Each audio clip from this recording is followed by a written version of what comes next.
আজকে আমি আপনাদের মুগ ডাল দিয়ে মুরগির মাংস রান্না করে দেখাবো অ্যান্ড এটা খেতে কিন্তু ভীষণ মজা।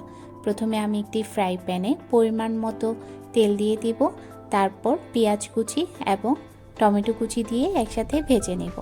এখন আমি এখানে স্বাদ মতো লবণ দিয়ে দিব, তারপর আদা রসুন বাটা এবং একে একে করে সব মশলাগুলো দিয়ে দিব। প্রথমে আমি মরিচের গুঁড়া দিব, তারপর হলুদের গুঁড়া এবং সামান্য পরিমাণ ধনিয়ার গুঁড়া দিয়ে দিব। আমি এখানে একটা মশলা ইউজ করেছি যেটা আমি নিজে ঘরে বানিয়েছি, গরম মশলা। সব কিছু মশলা একসাথে মিক্স করে আমি এখানে গরম মশলা বানিয়ে নিয়েছিলাম, সেটা আমি এখানে দিয়ে দিব।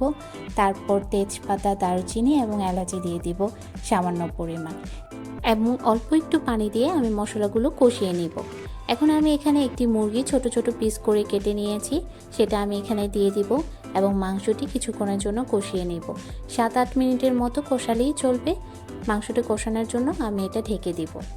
কিছুক্ষণ পরে যখন মাংস কষানো হয়ে যাবে সামান্য পরিমাণ, আমি এখানে মুগ ডাল দিয়ে দিব অ্যান্ড আমি মুগ ডালটা হালকা একটু ভেজে তারপর পানি দিয়ে ভিজিয়ে রেখেছিলাম, সেটা আমি এখানে আমি মুগ ডালটি 20 মিনিটের জন্য ভিজিয়ে রেখেছিলাম। তারপর আমি এখানে আলু দিয়ে দিব। যারা আলু খেতে পছন্দ করেন না তারা এটা চাইলে স্কিপও করতে পারেন। এখন সব কিছু একসাথে নেড়ে চেড়ে মিক্স করে তারপর আমি কিছুক্ষণের জন্য কষানোর জন্য ঢেকে দিব। তারপর ঢাকনা তুলে আমি এখানে 1 কাপ পরিমাণ পানি দিয়ে দিব অ্যান্ড দেখতে কিন্তু কালারটা অলরেডি অনেক বেশি সুন্দর আসছে। ডাল দিয়ে এভাবে মুরগির মাংস রান্না করলে কিন্তু অনেক বেশি মজা হয়, সেটা যারা যারা বাসায় ট্রাই করবেন তারাই বুঝবেন। এখন আমি 10 মিনিটের জন্য এটি ঢেকে দিয়ে ভালো করে রান্না করে নেব।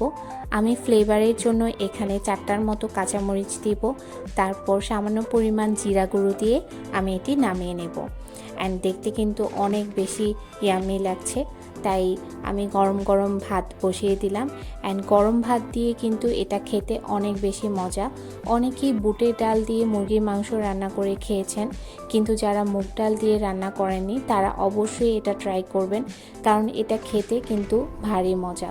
অ্যান্ড গরম ভাত দিয়ে হলে তো আর কথাই নেই, আমার তো ফেভারিট একটা রেসিপি হয়ে গেল এটা। অ্যান্ড যারা যারা ট্রাই করেননি অবশ্যই এটা ট্রাই করবেন।